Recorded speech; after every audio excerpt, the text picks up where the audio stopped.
Hello दोस्तों, जैसा कि हमने पिछली वीडियो में क्या किया था, प्रश्नावली जो 2.2 है उसका दूसरा प्रश्न के दो प्रश्न हमने कर लिए थे। यानी कि हमने देखो, मैंने उसमें थोड़ा नंबरिंग मिस्टेक कर ली थी। ठीक है, तो मैंने वहां पर कौन सा कराया था, मैंने एक तो तीसरा कराया था, एक पांचवा कराया था। आज हम करेंगे उसी प्रश्न के चौथा प्रश्न और छठा प्रश्न। ठीक है, ये भी सेम टू सेम प्रश्न है। इसमें भी शून्यंकों का योग और गुणनफल दिया हुआ है और उससे हमको क्या करना है, एक द्विघात बहुपद ज्ञात करना है। ठीक है, तो हम उसको भी उसी मेथड से करेंगे। कौन से जो दो मेथड मैंने आपको बताएंगे, एक तो तुलना वाला और एक जो मैंने फॉर्मूले वाला बताएगा।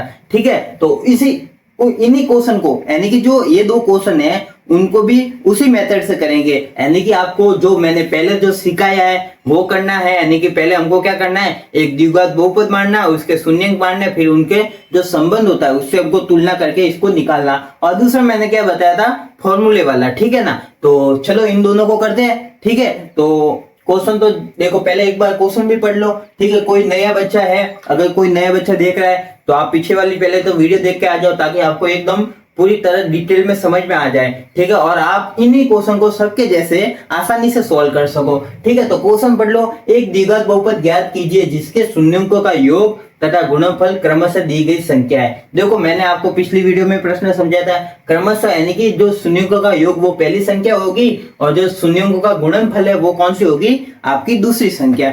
ठीक है, तो आपको देखो, आपको एग्जाम में क्या होता है, एग्जाम में कई बार देखो ऐसे क्वेश्चन देते हैं जो मतलब आपने पहले इस मतलब एनसीईआरटी की बुक में कभी सॉल्व नहीं किया हो। यानी कि देखो, यहाँ पर शून्यंकों का योग और गुणनफल दिया होता है। यानी कि यहाँ पर दो शून्यंक हम कोई भी मानते हैं, अल्फा प्लस बीटा और अल्फा इंटू बीटा, तो वो पूरा दिया हुआ है। यानी कि अल्फा प्लस बीटा दिया हुआ और अल्फा इंटू बीटा। लेकिन हमको क्या एग्जाम में कभी कभी क्या होता है, और एमसीक्यू में वगैरह और कभी बड़े क्वेश्चन है, 2 नंबर के क्वेश्चन में हमको क्या कह देते हैं, डायरेक्ट शून्यंक दिए होते हैं। तो हमको पहले अल्फा प्लस बीटा निकाल के, जो मैंने इस मेथड में बताऊंगा वो वाला करना है। पहले उनको अल्फा प्लस बीटा को सॉल्व करना, फिर उसके बाद किया जाता है। लेकिन आपको ये क्वेश्चन जो है ये आपको उसी प्रकार से करने हैं। ठीक है, जो मैंने पहले वाले वीडियो में बताया हुआ है। ठीक है, तो इन क्वेश्चन को लेते देखो, पहला आपका क्वेश्चन है जो शून्यंकों का योग दिया हुआ है। पहले तो मैं आपको देखो, डायरेक्ट तो किसी को नहीं बता देते। अगर आप डायरेक्ट लिखेंगे अल्फा प्लस बीटा बराबर 1 तो आपका एग्जामिनर नंबर काट देगा कि अब उसको क्या पता आपने क्या माना है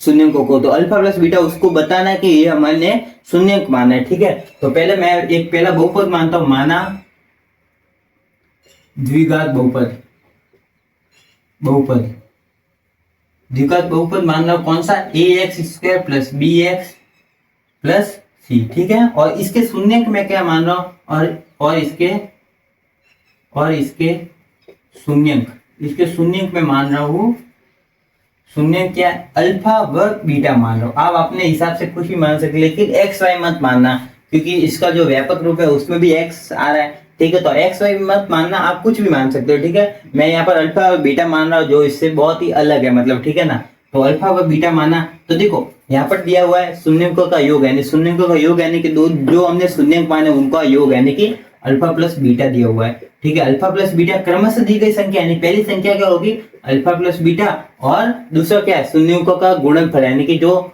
दूसरी संख्या है वो ये वाला ये क्या है, शून्यंकों को क्या है, गुणनफल है, यानी कि अल्फा इंटू बीटा। मैं यहाँ पर लिख रहा हूँ अल्फा इंटू बीटा क्या है, वो भी कितना है, 1 है। ठीक है, और मैंने आपको पिछली वीडियो में एक संबंध बताया, क्या बताया, alpha into beta, alpha plus beta, यानी कि जो शून्य का योग और इसमें जो संबंध है वो क्या, माइनस बी बटा ए। इसको हम क्या बोलते हैं, शून्यंकों का योग। ठीक है, नहीं, शून्यंकों का योग क्या है, अल्फा प्लस बीटा, ये किसके बराबर, माइनस बी बटा ए। आप चाहो माइनस बी बटा ए क्या है, तो माइनस बी क्या है, यानी कि जो एक्स का गुणांक है वो बी है, लेकिन माइनस में लेना है। ठीक है, और ए क्या है, एक्स स्क्वायर का गुणांक होता है। ठीक है, हमने जो बहुपद माना उस हिसाब से। ठीक है, आप यहाँ पर कुछ भी ले सकते हो, कोई भी चर राशि ले सकते हो। ठीक है, और उसी प्रकार हमारे पास अल्फा इंटू बीटा क्या आता है, सी बटा ए। सी बटा ए यानी सी क्या है, हमारी जो अक्षर है, यहाँ पर कोई कांस्टेंट वैल्यू होगी, कोई भी बहुपद में जो कांस्टेंट वैल्यू होती है वो हमारा सी होता है। ठीक है, द्विघात बहुपद की बात कर रहा हूँ। ठीक है, और ये क्या होगा, वो का वो जो ए एक्स मतलब एक्स स्क्वायर का गुणांक। ठीक है, तो alpha plus beta, alpha plus beta की जगह मैं क्या लिख सकता हूँ, माइनस बी बटा ए लिख सकता हूँ, कि ये एक संबंध है जो हमने इससे पहले हमने प्रूफ कर दिया है। जो फर्स्ट क्वेश्चन है इस प्रश्न वाले का, उसमें हमने क्या इस संबंध को प्रूफ किया है। ठीक है, तो इसकी जगह मैं ए लिख सकता हूँ, अल्फा प्लस बीटा की माइनस बी बट्टा ए लिख सकता हूँ, ठीक है। उसी प्रकार ये कितना 1 के बराबर, और उसी प्रकार मैं क्या alpha plus alpha into beta की जगह मैं क्या लिख सकता हूँ सी बट्टा ए, यानी कि सी बट्टा ए बराबर 1, ठीक है। कुछ नहीं, इसमें क्या करना तुलना करनी है। तो देखो इस 1 के नीचे कुछ नहीं, इसका मतलब 1 है, और यहाँ पर भी क्या है 1 है। तो देखो यहाँ पर भी ए की वैल्यू 1 है, यहाँ पर भी ए की वैल्यू, तो मतलब यहाँ से हमको क्या पता चलता है ए की वैल्यू कितनी है 1 है, ठीक है। तो देखो यहाँ पर दोनों जगह ए की वैल्यू बराबर होगी, इसका मतलब क्या है जो माइनस बी की वैल्यू है वो 1 है, यानी कि जो ऊपर वाली, और सी की वैल्यू भी क्या है यहाँ पर ऊपर वाली, यानी कि माइनस बी की वैल्यू कितना है 1 और सी की वैल्यू कितनी है 1, ठीक है। माइनस बी की, हमको तो बी की वैल्यू चाहिए, तो बी की वैल्यू यहाँ पर कितनी निकल के आती है, बी की वैल्यू कितनी आती है माइनस का 1, यानी कि हमारे पास ए की वैल्यू आ गई, सी की वैल्यू आ गई और बी की वैल्यू। देखो शून्यों को से बहुपद निर्माण करने में हमको जो हमारे पास जो मोस्ट पहला जो काम होता है वो क्या है, ए बी और सी, यानी कि जो हम द्विघात बहुपद मानते हैं उनके गुणकों का मान निकालना। तो हमने ये निकाल दिया, अब आपका क्वेश्चन आसान हो गया यहाँ पर, ठीक है। आपका क्वेश्चन एकदम आसान हो गया। अब आपको इन वैल्यू को क्या रखना है, इसमें रखना है। तो मैं इन वैल्यू को क्या कर रहा हूँ, इसमें रख रहा हूँ बारी दर बारी, ठीक है। तो देखो ए की वैल्यू कितनी है 1, तो 1 को x यहाँ पर ए की जगह 1 रखना और x स्क्वायर से क्या करना है मल्टीप्लाई करना है। तो 1 को किसी भी संख्या से मल्टीप्लाई करने पर वही संख्या आएगी, यानी कि x का स्क्वायर, ठीक है। यहाँ पर x का प्लस, ठीक है। हमको b की वैल्यू माइनस 1 है, तो माइनस 1 को किससे मल्टीप्लाई करना है, यहाँ के s से, यानी माइनस b की जगह मैं माइनस 1 रख, b की जगह माइनस 1 रख रहा हूँ, x से मल्टीप्लाई कर, प्लस c की वैल्यू कितनी है, c की वैल्यू 1 है, ठीक है।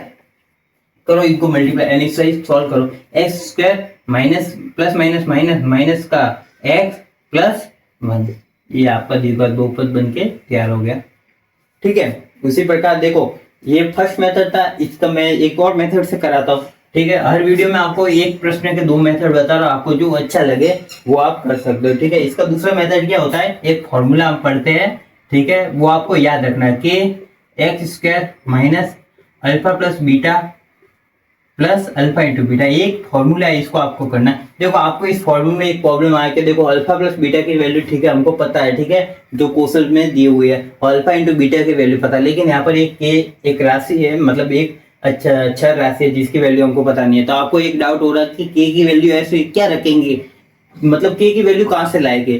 तो देखो इसका कोई डाउट जैसे कोई बात नहीं है। देखो के हमारा क्या है, इस जो क्वेश्चन है, यानी कि जो हमारा बहुपद बनता है उसको हमको संतुलित करना है, यानी कि मतलब सही रूप में बनाने के लिए, यानी कि अगर हमारे पास परिमेय संख्या में आ जाए ये सब, यानी x का गुणांक और x का गुणांक और अच्छा राशि, ये अगर परिमेय संख्या में आ जाए तो इनको क्या करता है अपरिमेय बनाने में हमारी हेल्प करता है। यहाँ पर एक x है अल्फा प्लस बीटा के बाद, ठीक है। तो चलो यहाँ पर वैल्यू रखते हैं, ठीक है।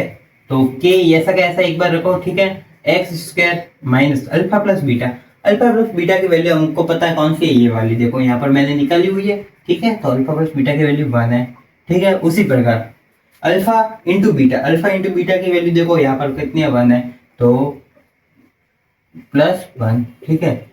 तो इसको देखो सॉल्व करो, एक्स स्क्वायर माइनस का 1x यानी कि x, ठीक है, प्लस का 1, ठीक है। देखो यहाँ पर आपको कोई परिमेय संख्या दिख रही है इनके गुणांक में या के अचर राशि में नहीं है, तो इसका मतलब हमको k की वैल्यू हमेशा कितनी रखनी है 1 है। यदि यहाँ पर परिमेय संख्या हो तो k की वैल्यू यहाँ पर आपकी इच्छा से रखें, लेकिन अगर यहाँ पर परिमेय संख्या नहीं है, कोई भी परिमेय संख्या नहीं है, तो इसका मतलब हमको k की वैल्यू कितनी है 1 रखनी है, यानी k बराबर कितना रखेंगे 1। तो यहाँ पर 1 को पूरे से मल्टीप्लाई होगा, वो आंसर आएगा, यानी कि x square minus x plus 1, ये आपका द्विघात बहुपद बन गया। देखो x square minus x plus 1, x square minus x plus 1, देखो ये दोनों सेम आ रहे हैं, ये हमारा देखो ये इतने से में हो गया, और देखो यहाँ पर तुलना करने पर हमारे पास इतना बड़ा होता है, ठीक है। तो ये दोनों मेथड है, आप किसी भी से भी कर लो, आपका क्वेश्चन नहीं कटे, मतलब नंबर नहीं कटेगा एग्जाम में, ठीक है। इसी प्रकार इस क्वेश्चन को करो, इसको मैं एक मेथड से कर रहा हूँ, कौन से, ये वाले से, ताकि आपको थोड़ा समझ में आ जाए, ठीक है, ये वाला मेथड, ठीक है। तो फॉर्मूला क्या हमारे पास, के x square minus alpha plus beta x plus alpha into beta, ये हमारा क्या फॉर्मूला, ठीक है। लेकिन आपको देखो यहाँ पर आपने वैल्यू निकाली अल्फा प्लस बीटा और अल्फा इंटू बीटा की वैल्यू चाहिए, जो हमारे पास कहाँ से आएगी, हमारे क्वेश्चन में ऑलरेडी दी हुई है, क्या, शून्यों का योग और गुणनफल। कौन सा, पहली संख्या शून्यों का योग है, दूसरी संख्या क्या है शून्यों का गुणनफल। तो ये हमारे क्या क्या शून्यकों का योग, यानी कि शून्य का माने हमने क्या माने, अल्फा व बीटा माने। तो अल्फा प्लस बीटा बराबर क्या है, शून्य, यानी शून्यकों का योग, यानी कि 4 है। वही अल्फा इंटू बीटा हमारे पास कितना दिया हुआ है, 1 दिया हुआ है। ठीक है, वैल्यू रख दो कि ऐसा का ऐसा एक्स का square minus alpha plus beta, यानी कि शून्यकों का योग कितना है, 4। ठीक है, x plus alpha into beta कितना है, 1। ठीक है, कि इनको सॉल्व करो, एक्स स्क्वायर माइनस का 4x प्लस 1। ठीक है, देखो यहाँ पर भी कोई परिमेय संख्या नहीं है, तो यहाँ पर भी k की वैल्यू हम इसके जैसे कितनी रखेंगे, 1 रखेंगे। k बराबर कितना रखा, 1। तो इस 1 को किसी भी मल्टीप्लाई करो कितना आएगा, वो की वो संख्या आएगी। तो x square minus 4x plus 1, ये आपका इसका आंसर हो गया। तुलना करने पर भी आप कर सकते हो। देखो कैसी होगी, देखो मैं शॉर्ट में बता रहा हूँ। अल्फा प्लस बीटा कितना होता है, अल्फा प्लस बीटा हमारे पास 4 है, और अल्फा इंटू बीटा कितना हमारे पास कितना है, 1 है। ठीक है, तुलना कर दो, यानी कि alpha plus beta minus B बटा ये होता है 4, और अल्फा इंटू बीटा सी बटा ये होता है बराबर 1। यहाँ पर 1 है, इस भी 1 नहीं है, कुछ नहीं, इसका ए की वैल्यू यहाँ पर वापस 1 आ गई। ए की वैल्यू 1 देखो यहाँ पर। ठीक है, ए की वैल्यू 1। ठीक है, बी की वैल्यू क्या है, माइनस का 4 होगा, क्योंकि माइनस बी की वैल्यू यहाँ पर 4 आ रही है तुलना करने पर। ठीक है, तो बी की वैल्यू कितनी होगी, माइनस का 4, यानी कि माइनस का 4 यहाँ पर बी की वैल्यू होगी। और सी की वैल्यू देखो यहाँ से देखो ए 1 आ रही है, तो देखो ए का ए बनेगा। ठीक है, तो आप दोनों मेथड से कर सकते हो, जो अच्छा लगे। ठीक है, देखो आपका प्रश्नावली हो गई है 2.2, और इसी के साथ आपका दूसरा जो चैप्टर वो आज समाप्त होता है। ठीक है, आगे मैं आपको समथिंग थोड़े दिन बाद जो हमारे बोर्ड एग्जाम में 10th बोर्ड में जो प्रीवियस ईयर्स में जो इस चैप्टर से जो क्वेश्चन आए उस पर एक वीडियो बनाऊंगा। ठीक है, आप उसको भी देख लेना। आपके इस चैप्टर से जितने नंबर का आपका क्वेश्चन आएगा उसमें से एक नंबर भी नहीं कटेगा, इसकी मैं गारंटी दे रहा हूँ। ठीक है, ओके, धन्यवाद।